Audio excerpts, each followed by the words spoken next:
We've heard some stories about the history of the region, but what is actually happening in Tarkov right now? What factions are involved, and why are they still fighting? We know that highly armed teams operate in the area, with firefights regularly occurring in the same locations. From what we can tell, it seems that at least 3 factions are fighting for dominance in the Tarkov region.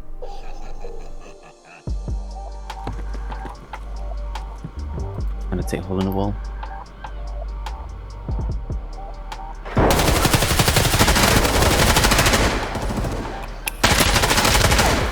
Two down now? There's one down there. He's dead. What, you're dead? No, I've got the one guy. Alright, okay. Oh shit, that was a grenade.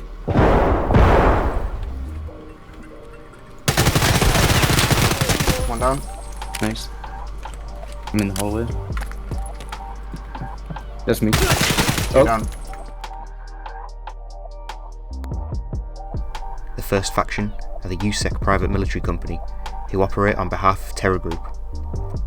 They were initially sent to Novinsk to help Terror Group cover up their shady dealings by silencing witnesses and destroying evidence.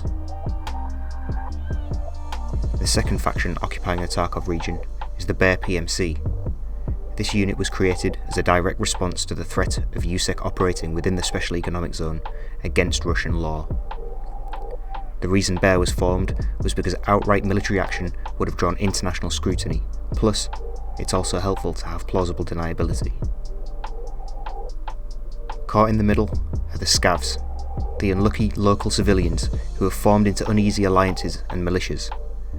They refused to leave their homes once the area was declared a combat zone and rely on looting and opportunistic attacks on both Bear and USEC PMCs, when they don't start killing each other first, that is. Some Scavs even come from outside the area, looking to make a quick buck from the loot. But why are these factions still fighting? The conflict here has lasted over a decade. I still need to make that. Yeah, hang on. Got people here. Man down. Got one.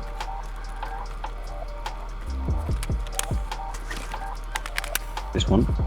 Looks like. Upstairs. Are Put you one in. upstairs? Are you upstairs at the moment? No. He's dead again. There was two. There was two. Nice. There's three. There's three. There's three. You good? Yeah, I'm good.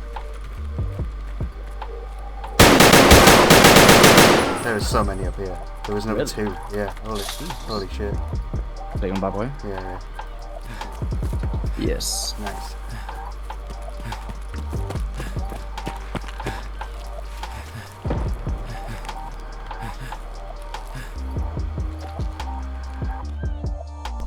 From the information available, it seems that there are now many splinter groups of these factions, teams that usually consist of up to 5 operatives, sometimes even solo units, but all faction allegiances seem to have faded into distant memory. On rare occasions, alliances will be made in the field, but generally, the attitude seems to be shoot on sight. The motives of the operatives also seem to have been muddied in the bloody waters. USEC operatives, who were originally tasked with protecting Terror Group, are now fighting just as hard as Bear to uncover what is happening behind the scenes. What is the significance of the lab and Plant 17? What did Terror Group want to hide, and what experiments did they conduct there? Whatever the lost ideals of each faction may be, one thing is certain: they all fight for survival. Each group is constantly on the lookout for new weapons and valuable items to either sell or use for themselves. All supplies are scarce, and even the most mundane of items command a high price on the black market. Many of these groups seem to have no problem forging an existence for themselves in this harsh wasteland. The big motivation behind a lot of the group's actions is money. From local reports, it seems that since the conflict began, a roaring black market trade has arisen in illegal weapons and medication, with a great many units choosing to deal with the now numerous shady individuals looking to supply all sides of the conflict, no doubt prolonging it indefinitely. For now, we can only speculate as to what the end goal of these groups is. Many make their shelters in Cold War bunkers dotted around the region. They venture out to either gather supplies for their hideout or to sell to the various traders in the hopes of either escaping Tarkov or ensuring their dominance in the region. For now at least, the motivations of these numerous groups occupying the Tarkov region will remain a mystery.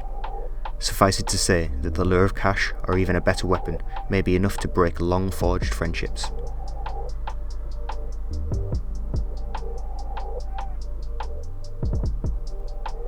What was once a conflict about the control of information and East versus West has degenerated into sporadic encounters in a harsh urban wilderness.